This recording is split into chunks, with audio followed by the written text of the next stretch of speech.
great. Welcome to my podcast. I'm the host of today's episode.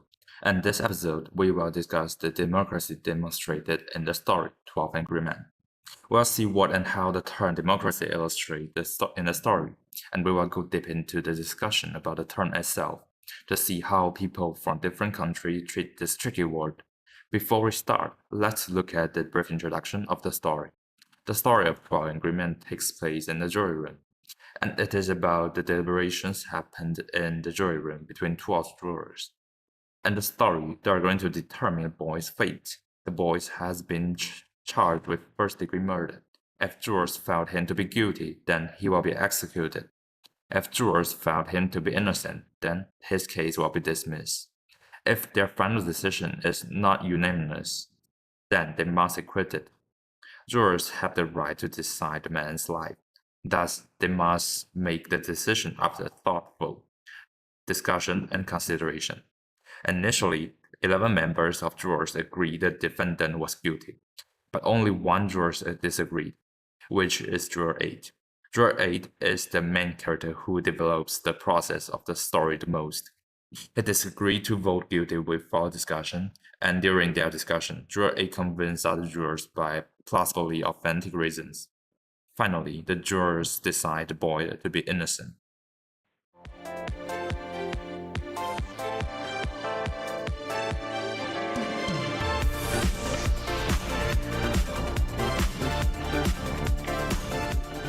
Greetings, Crime Masters. Sounds familiar? Being charged with first-degree murder happens a lot in a crime career. Are you still worried about being charged with first-degree murder? Afraid of chasing the cops? Receive a arrest warrant? Don't worry, Triple K Law Firm is here to help. We promise to dismiss your case. We will save you from death penalties, and we will let you no longer have to think about consequences anymore. All you need to do is to make a phone call or just visit www.tripleklawfirm.com. We strongly suggest you to book your lawyer right now. In the story of 12 Angry Men, the author includes the idea of democracy he wants to tell inside the conversations between jurors. At the outset, there is a quote pointing out the story's core theme. The quote is said by the judge of the case. He's telling the jury what and how should they do to judge the boy's behavior. Just something like responsibilities and so on. The judge's statement includes some concepts of the jury system, starting with reasonable doubt. Reasonable doubt indicates that if a judge or jurors are uncertain about the defendant's guilt, they must acquit it. The principle used in the jury system embodies democratic values of fairness and justice, ensuring that the trial is conducted impartially. Throughout the story, reasonable doubt recurs whenever a juror reconsiders their vote. The second pivotal concept included is the unanimous verdict. Unanimous means all of the juror members must agree on one final decision. Similar to reasonable doubt, this concept also embodies that the case has been conducted fairly, reflects the democratic principles of protecting minority opinions. In addition, honest and thoughtful deliberation is also a part of the theme, not just for this sentence, but for the whole story. Initially, only Juror 8 has thoughtfully evaluated this case, while the other jurors have no doubted the validity of the evidence and witnesses of testimony. As the narrative progresses, other jurors start to thoughtfully evaluate this case provoked by Juror 8, highlighting the importance of thoughtful deliberation, which is the democratic values the author intended to underscore. Moreover, as we mentioned previously, only Juror 8 evaluated the case thoughtfully at the beginning. The following quote I will talk about is a segment about Juror 8 convinced other jurors. Nobody has to prove otherwise innocent until proven guilty. The burden of proof is on the prosecution. The defendant doesn't have to open his mouth. That's in the Constitution, the Fifth Amendment. You've heard of it. In this passage, a fundamental concept of the court system that is related to democracy is introduced. the burden of proof. By definition, this means that the state has the responsibilities to prove the defendant's guilt, showcasing the protection of individual rights. In 12th Agreement, the author conveys this concept to readers through the character of Juror 8. This passage exemplifies the equal right of individuals within the basic principle of democracy. In addition, the author has made a hint for introducing the concept protection of individual right in the story. In the previous section, he made this hint throughout the conversations between Juror on a window. Inside that conversation, Juror 8 asks if he can close the window because the wind is blowing him. And other jurors reject, and the reason given is they have equal rights. Similar to the second quote, this one appears earlier in the chronological order of the story.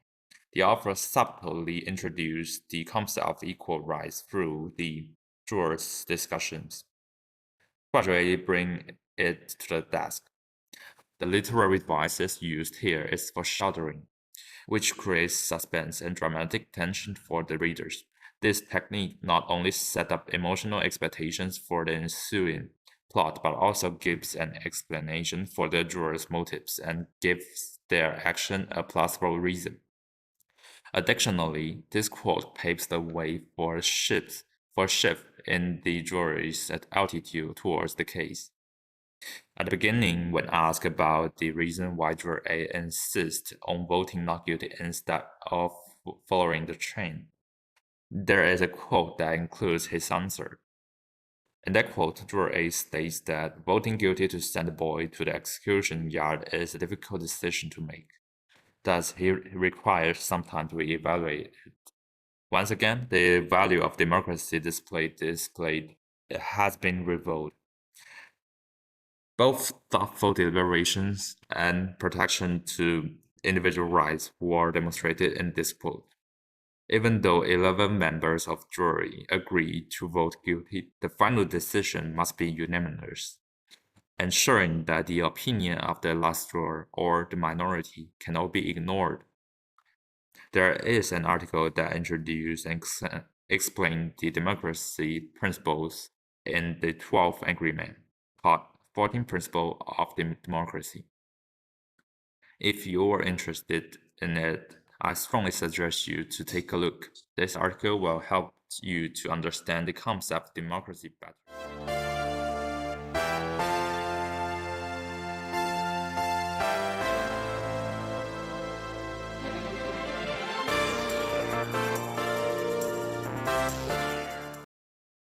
Felt tired of the chaos?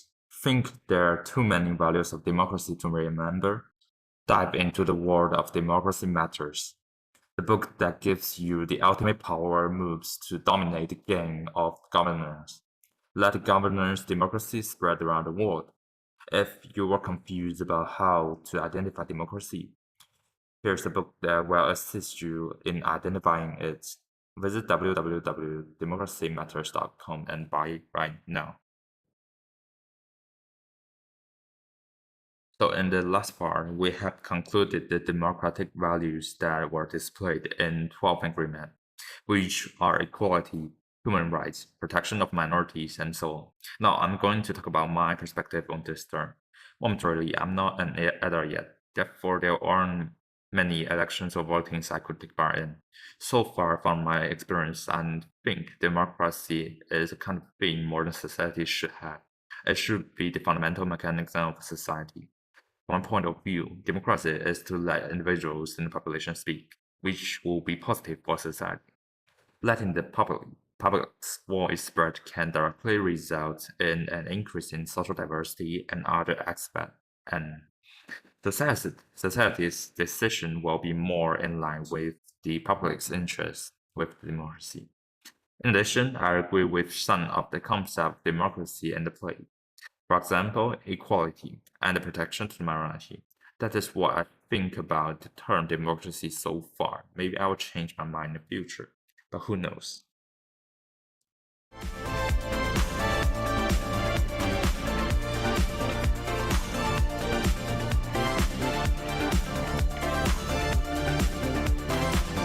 So good afternoon, Mr. Joe. So, can you briefly introduce yourself first? Hey, hello, Kevin. Thank you for interviewing me. I'm a Mr. Zhou. I am a physics teacher, math teacher here at HBSC. So recently, I'm doing a podcast that is related to democracy. So I have some questions to ask you. So let's embark with the first question. So, what are the democratic values that are most important in Canada? So before answering the question, I was spending I had to spend my 6 years or 7 years back in the days during university in Canada, and also a couple years of working in Canada. So I guess this is why you asked the question to me. It's giving like every Canadian citizen a chance to vote for the political party, and by doing that, they can also kind of like show, they can put the one that can represent their values the most into the political power. And yes, I think you just mentioned the equality. So, for the second question, so how do citizens in Canada participate in democracy? Do citizens take part in a court? For this question, like I mentioned in the previous question, that every Canadian citizen, but not myself, has a chance to vote for the political party for I forgot, like for after every 4 years or so. So they can, for example, if you know a little bit about political parties in Canada, they can vote for conservatives or liberals or any other political parties. And for the courts, the legal system, that's something that I'm not familiar with. That's why I may not give you a very good answer. Right. Yes, I understand. So, right. Yeah, thanks for your answer. I think that's all we got today. I'm looking forward for more interactions with you. Thank you, Mr. Joe. Thank you, guys. Bye bye. So, good evening, Mr. Ricky. Yeah, nice to meet you. So, recently I'm doing a podcast about democracy. So I have some questions to ask you. Here comes the first question. Before we start, could you briefly introduce yourself? I'm Ricky from the Senior 3 Class 1 AP class, and I'm also South Korean, which is, I think, one of the most democratic countries in the world. All right, let's start with the first questions. What are democratic values that are most important in your country? I think the most significant value, let's say, that Korea emphasizes is the point the sovereignty of the Republic of Korea resides in the people, and all states' authority emanates from the people, which is from Article 1, Paragraph 2 of the South Korean Constitution. And Korea runs a lot of systems to ensure this foundational law is protected, like the system of the democratic voting and also the parliament system, etc. Yeah, and also the separation of power. Well, that is the sophistication of Korea's democratic system, I think. Yes. The second question is how do citizens in your country participate in democracy?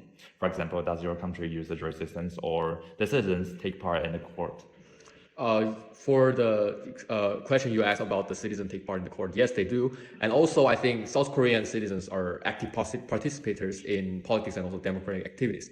To give you an example, recently South Korea's democracy was threatened by the current president Yoon Suk-yeol as he declared the martial law.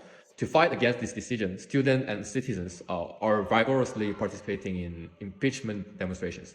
And I think that's one of the activities that shows South Korean citizens that are highly active in politics and also protection of the democracy. That is impressive.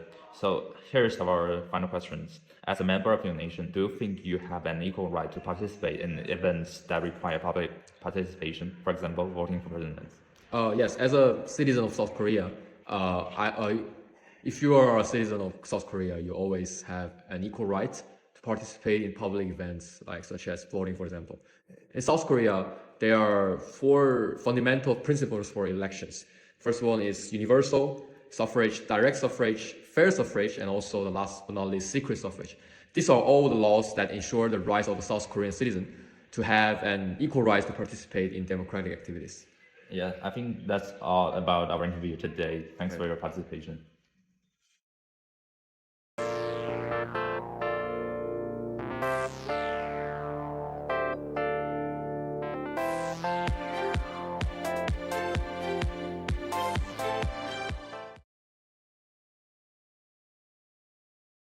welcome back.